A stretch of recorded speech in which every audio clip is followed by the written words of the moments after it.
much until they figure you can do something for them. Some people are quiet and not exactly looking for someone new in their life. That's okay. I don't mind. It's good to watch first and then decide. That way you don't get caught up in unnecessary drama.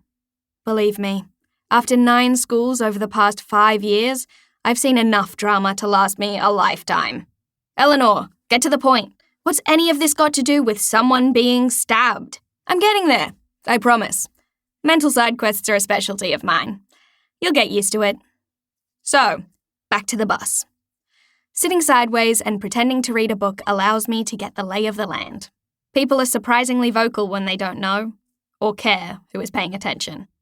Like the girl 2 rows back and across, who is shifting awkwardly in her seat, almost as though she has so much to say, but she's too frightened to. Probably because she's trying to impress the guy in the seat behind her who, I can tell from here, is not worth impressing. Then there are the 2 girls and 3 guys in the very back who are loudly laughing and singing, their confidence astounding. One of those guys is pretending, though. I know this because his laugh isn't as genuine as the others, and he's just agreeing with all of them. He doesn't want to be there, but feels like he should want to. That's one of those pesky shoulds. Everyone puts way too much focus on the shoulds. I know what you're thinking. Eleanor Jones, you really do have it all sorted. You'd be mostly right. There's not a lot that surprises me in life. People are fundamentally selfish. No one knows what they're doing, and everyone just wants someone to like them. We're all just trying to make it through the day. For all my talk about the wisdom of the middle window position, it turns out that it does have its downfalls. You see, if I hadn't been sitting here, in the middle of the bus, window seat, yesterday morning, I wouldn't have spotted Angus Marshall, struggling with his biology notes. And if I hadn't noticed that, I probably wouldn't have been so obliging with offering to help him out after class later in the day. And if I hadn't offered, then my text wouldn't have been the most recent in his phone last night when he went and got himself stabbed. And so we're perfectly clear. He did not get stabbed by me. Now I'm sitting here on the bus, back in the same seat as yesterday, and all I can think about is that phone call from the cop last night.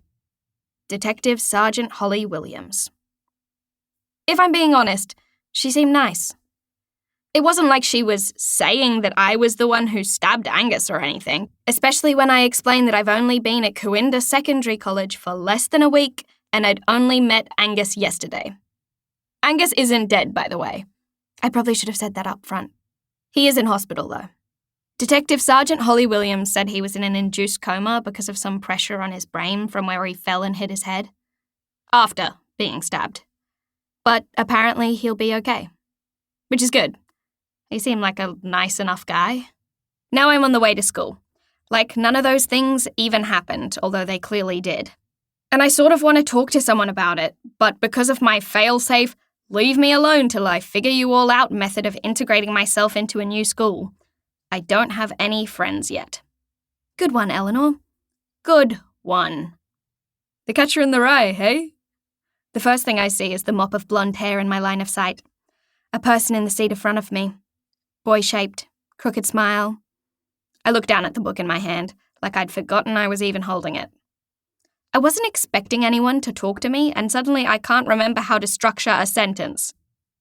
See, another one of my tricks, along with being average, is doing my own thing.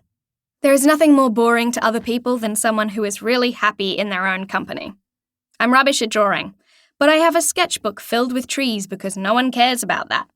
And books. I love to read, but I drag out the classics when I'm new in town. Today's book happens to be The Catcher in the Rye. I don't know what it is about obnoxious people and J.D. Salinger, but it's definitely a thing. I read this particular book 2 years ago because I was told by this therapist Min made me go to after Dad left the last time that reading about people going through challenging times makes you feel less alone. Maybe I'm missing something, but I did not feel less alone after reading The Catcher in the Rye. I personally thought Holden Caulfield was a whiny, entitled, obnoxious brat. Because of my strong feelings, it is now on the list of what I consider my test books. I found that some readers seem to think they're better or smarter than other people, just because they've read some of the things that some fancy people say you should read. Personally, I think you should read whatever floats your boat and not worry about those shoulds. To keep listening to this audiobook, I've left you a link in the description so you can do it, at no cost thanks to Audible's 30-day free trial.